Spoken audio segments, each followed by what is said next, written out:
to admit it. Perhaps you're teasing us. Are you teasing us? I've come for my father!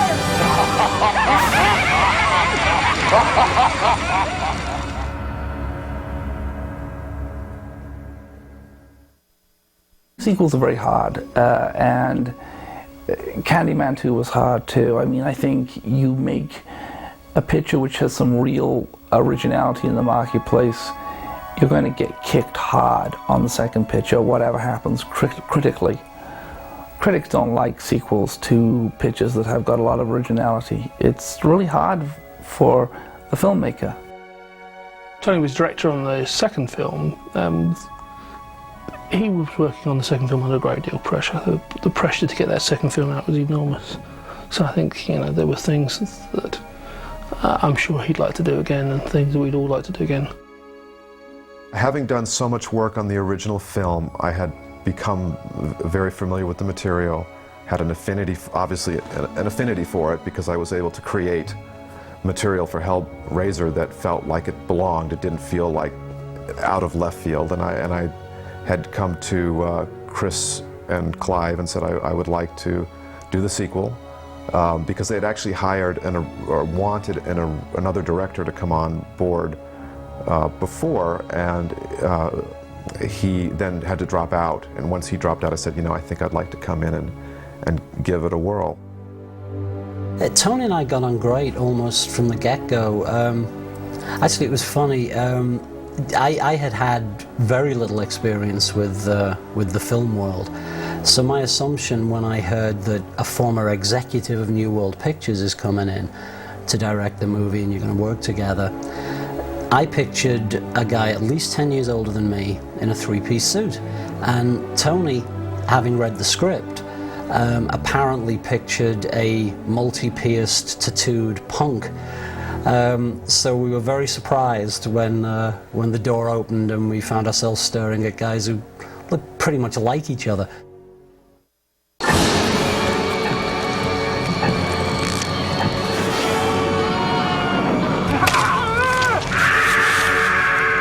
And you wanted to know? The doctor. Is it? Hellbound followed pretty fast on the heels of Hellraiser. We were shooting Hellraiser at the end of '86. It came out in '87, and I guess the following year was when we started work on Hellbound. So it was pretty soon after. I think New World knew that they had something interesting, and I think unless it had dived at the box office, I think it was pretty certain that they were going to go ahead with a sequel. I was signed for a 2-picture deal. I didn't know what that meant, but I knew I was doing Hellbound when I was doing Hellraiser. And I think it was about a year afterwards I did Hellbound. Went back to London, but we shot, not in the house, clearly. We shot at Pinewood Studios, which was great.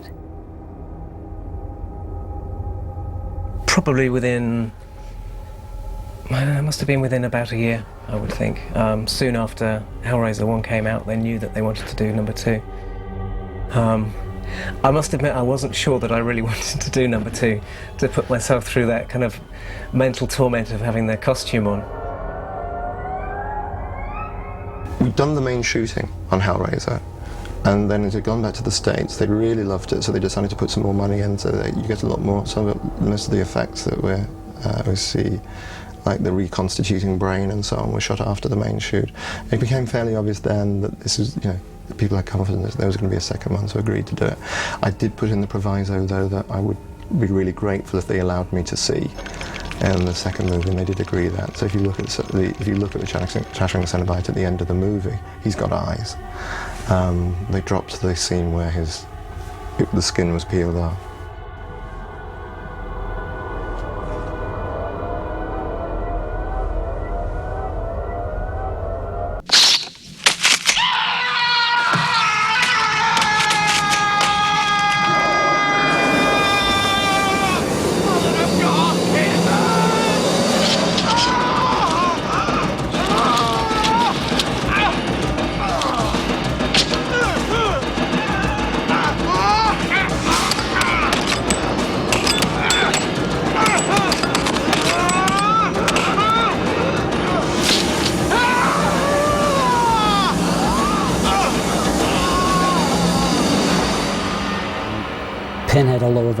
striking and memorable presence in the first movie, actually isn't in it that much. And there's certainly a lot more of him in Hellraiser 2 and Hellraiser 3.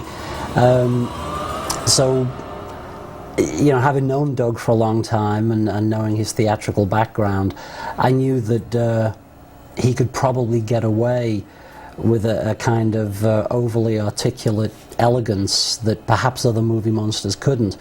So, you know, I indulged my delight in the well-spoken monster, knowing that Doug too had a certain delight in that as well, and would deliver on it, and he did in spades.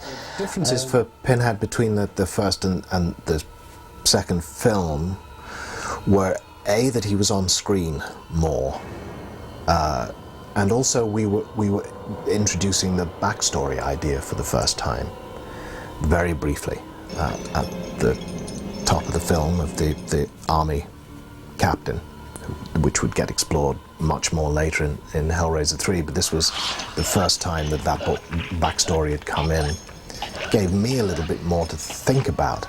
I had been aware, approaching the character for the first film, that obviously he had been a human being once, but I had no idea when.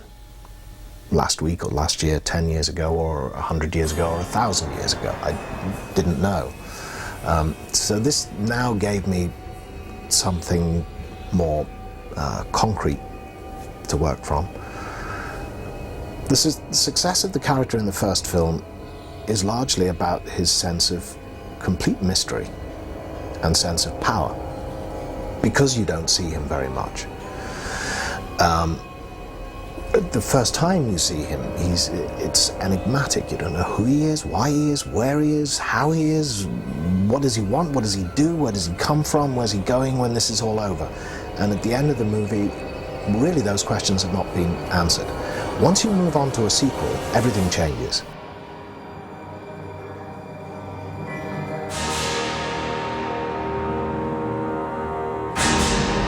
This is mine.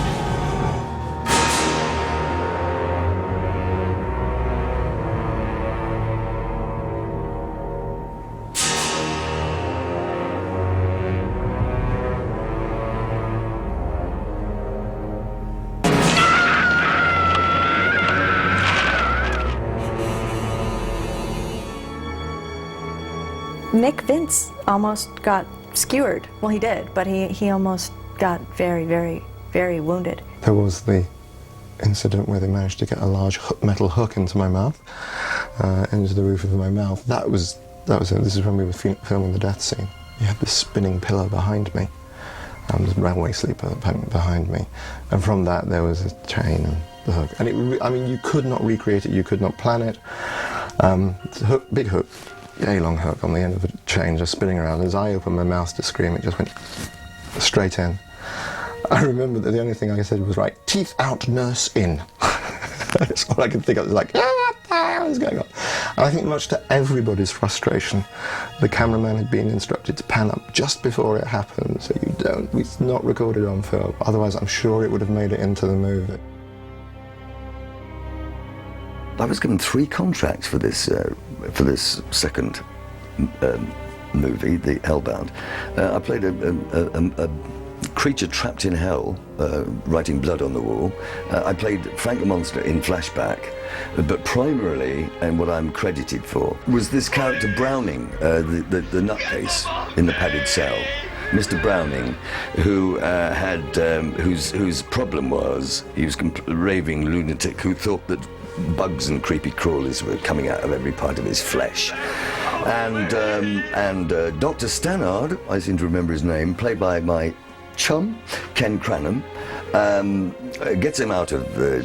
pulls him out of the padded cell and walks him onto this mattress. This is the rebirth of Julia scene. How the same syndrome, blood spill, brings back from the wherever, at the depths of the rebirth of some ghastly creature, Julia in this case. So I'm playing this bloke called Browning. So he leads me into the study where the mattress is on the floor, and I'm going like this, get them off me, these bugs and the intercuts of worms and maggots creeping around on my arm, and he then hands me this cutthroat razor, which of course I go, oh, well, now I really can go to work on these maggots. And subsequently I slice myself to pieces, all parts of the body. Clive thought it would be a good idea to cut me dick off. I don't know why, he didn't keep that in. And eventually fall back on the mattress, blood everywhere, and out comes Julia from the mattress and then gobbles me up, basically. 2 mouthfuls of custard later.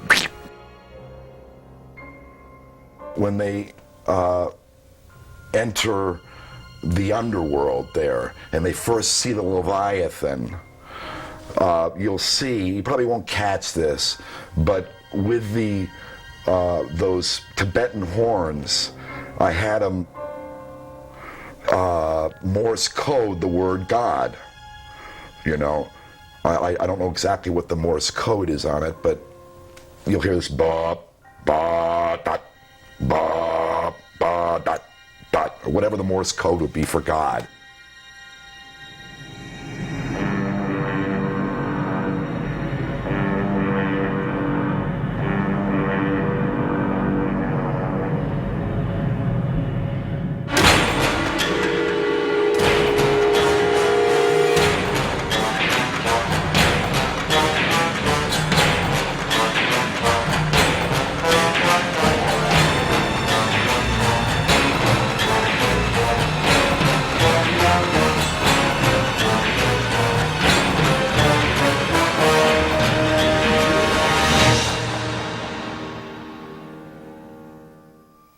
I think actually Hellraiser 2 has got some pretty cool things in it. I think it's an uneven movie, but I think the first movie's uneven too. I think there's some really marvelous lines in it, courtesy of Pete. I think Channard's a great character. There's an expansiveness to the mythology, which I enjoyed.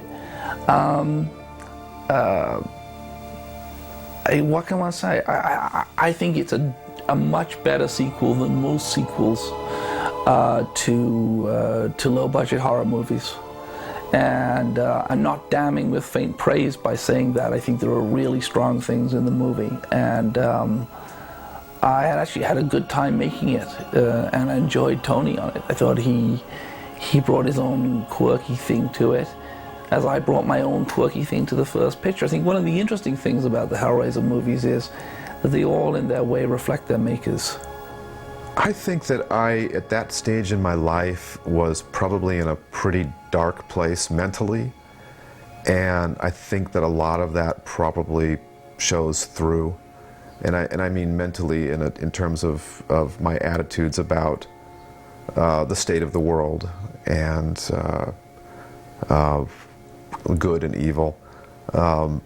Those things, which I still am concerned about today, are, you know, if you put a scale, you know, maybe in 1988 when I did the film they were weighting down like this, but today they're more, you know, it's more balanced, or maybe this way, because you know my life is different now, but then I brought a pretty dark outlook.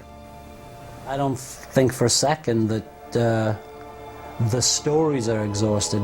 This particular storyteller might be exhausted in that particular area, but I have other stories to tell elsewhere, and hopefully, you know, fresh blood will come in and tell fresh stories in the Hellraiser field.